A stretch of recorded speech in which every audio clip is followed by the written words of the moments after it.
And now it's time to set off on your virtual journey here in India to the Mughal Gardens in Agra.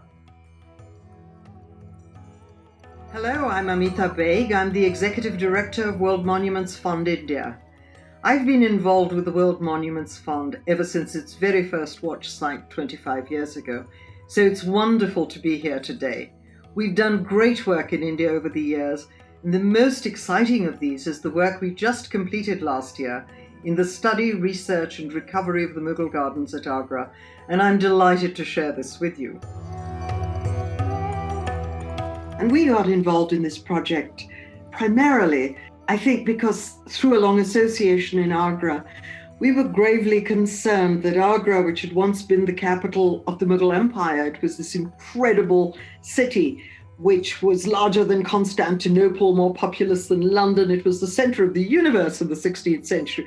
It was a city of 44 riverfront gardens, each one built by a different nobleman. The lands were given by the emperor for whoever he favored, and sometimes it was just his wife, and in this case, it was the prime minister to the Emperor Jahangir. So it was a very wealthy family and a very influential family that was absolutely Persian.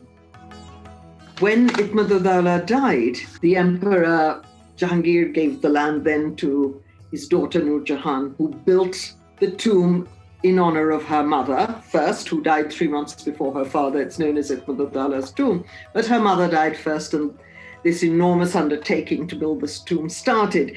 It is, in fact, the first marble tomb in Agra and is often called the Baby Taj, which I think doesn't do it sufficient credit because although much smaller, it is a completely different vocabulary. It's heavily inlaid, but in stone. And the ambience is much more refined. Much later, it is seen more as Mughal. But here, there's a very strong Persian culture, especially in the inside of the tomb, which is richly decorated. It's painted, it's sculpted at the dado level, and then there are paintings of largely floral, as perhaps the permanent flowers of paradise. The roof is the most extraordinary, elaborate sort of red and blue and gold stucco. And when we did scientific testing of the paintwork, it's only the roof that is absolutely original, and we found that the red was in fact ground rubies. And so that was very exciting to discover that, gosh, that's still up there. It's not something you publicize very much.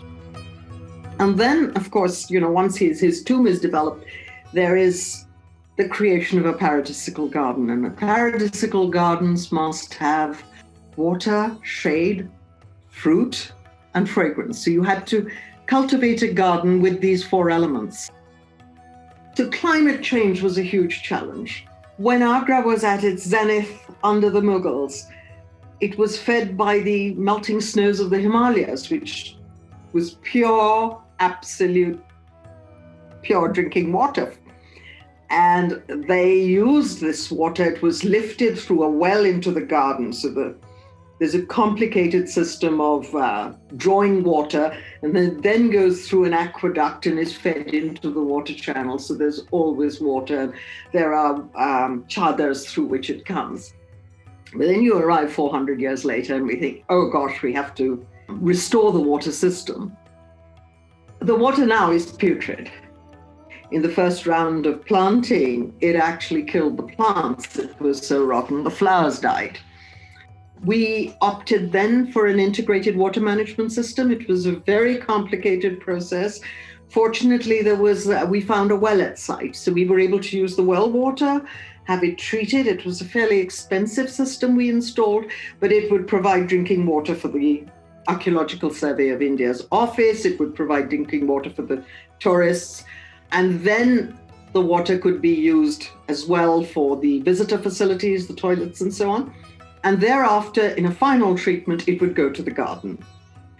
Agra was a city which has hardly any potable drinking water, and we felt that in respect to the water crisis that impacts all our cities, perhaps worldwide today, we would only work the system over the weekends. So there was minimal wastage of water, as it were. We're no longer the Mughal emperors who could run water in an unlimited fashion. We staggered how it was used.